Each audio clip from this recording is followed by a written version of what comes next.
Hey y'all, my name is Kyra for those who don't know, and welcome back to The Chosen Children.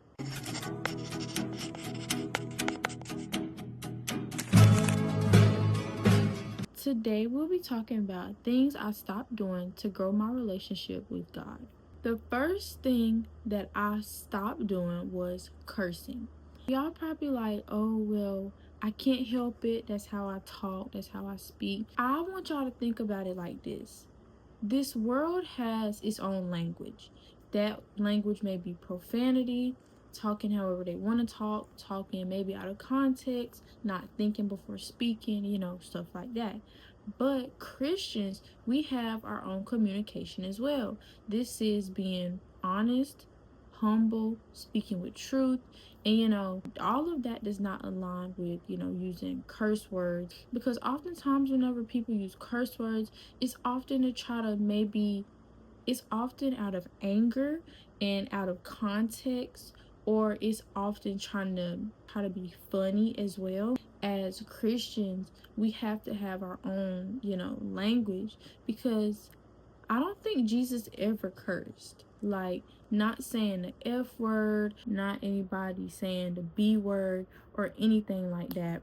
And Jesus calls us to be like, kind of a mirror image of him and to bear his same characteristics. So, if we seeing that in this Bible that Jesus never cursed, and Jesus didn't ever get, say anything out of context to anybody whenever he got mad and calling people certain names, we have to take on those same characteristics and be like, okay, so now I see why I can't do it, because Jesus didn't do it. The second thing that I stopped doing was listening to vulgar/secular music. This is a topic that I sometimes hit on in like videos. I may drop like a little hint. I may say like, oh yeah, y'all, we're not really supposed to be doing this, but I don't really explain why. So the reason I stopped doing it was because it's just, listening to these songs can be very misleading. It can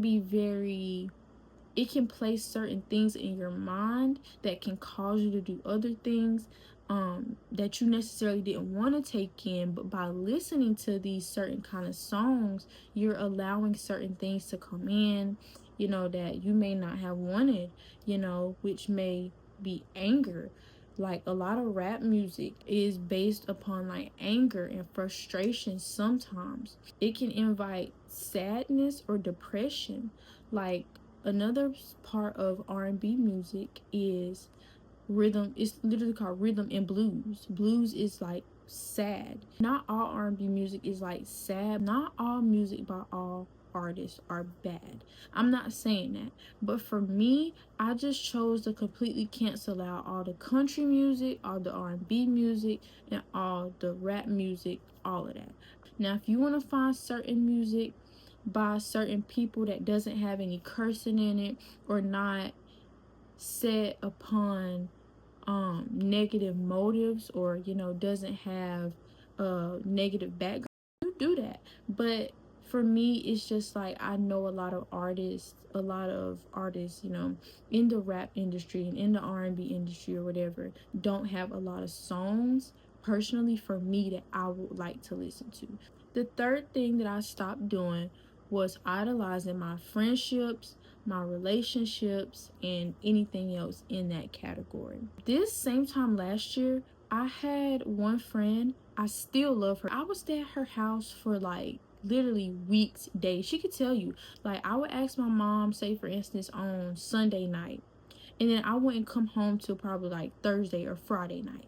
Like, that's like 4 to 5 days that I'm just sitting here with my friend. We're goofing off. Yeah, we were having fun, which is nothing wrong with hanging out with friends, but the way that I was doing it, and like I said, it's not my friend's fault at all. It was my fault, because I chose to go to her house and stay days upon days upon days, and she would come to my house and spend like days upon days upon days. But it was really my fault, and I was really idolizing our friendship.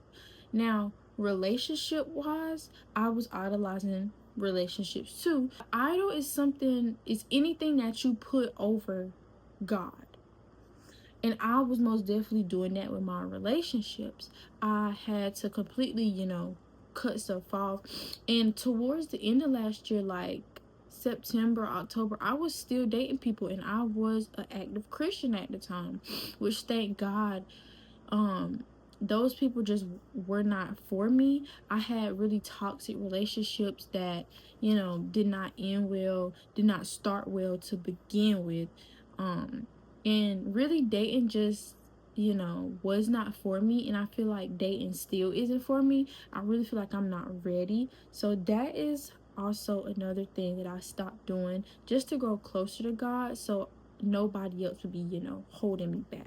This is the end of this video. I really hope you guys enjoyed. I do still have some more topics to hit on, but if y'all want a part 2, make sure you comment it down below. I will make sure to get that for you guys. Just some more things that I stopped doing to grow closer to God and grow my faith. All these things may not apply to you, like the dating people. If you date right and date with, having the same mindset that the Bible speaks about, then that was just my personal thing that may not be for you specifically. But other things such as cursing or listening to vulgar music, I think we all could apply that into our lives to step back from, because like I said, those things can be very misleading and cause trouble in your lives. Thank you guys for watching, and may God continue to grow and prosper in your lives.